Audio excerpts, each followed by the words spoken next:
మానవత్వం గొప్పదా. మాయ అనేది గోవింద నామంలో ఉంది.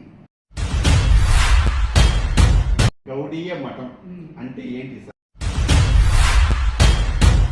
అజ్ఞానులు ఏమైనా అనుకోవచ్చు. మతత్వమా, ఆధ్యాత్మికమా? డెప్త్ లోకి వెళ్ళి తెలుసుకోకపోతే అన్ని అర్థాలకి అనర్థాలే వస్తాయి.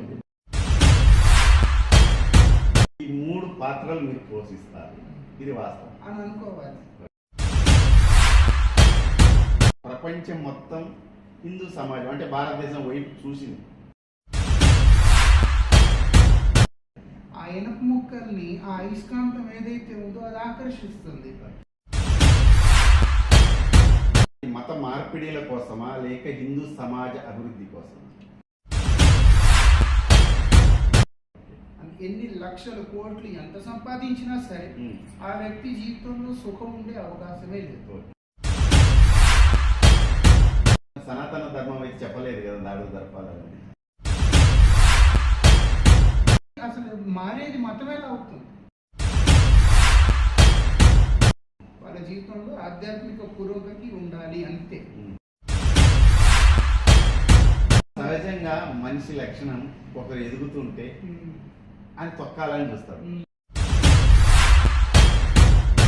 నీ గురించి నువ్వు తెలుసుకో. నేనేమో హిందువులో పుట్టి నేను క్రిస్టియన్ అయిపోయా, నేను ముస్లిం అయిపోయా, వీటన్నిటి అర్థం లేదు. పరమ పూజ పదశ్రీ భక్తి కింకర దామోదర్ గోస్వామి మహారాజుతో మాట ముచ్చట ధర్మపీఠం వ్యక్తి ఏబిఆర్. స్వామి నమస్కారం. మీ ఆశీస్సులు మాకు ఇవ్వాలని కోరుకుంటున్నాను. మీ పేరులోని భావాలు తెలియజేస్తారు. జయరాజేష,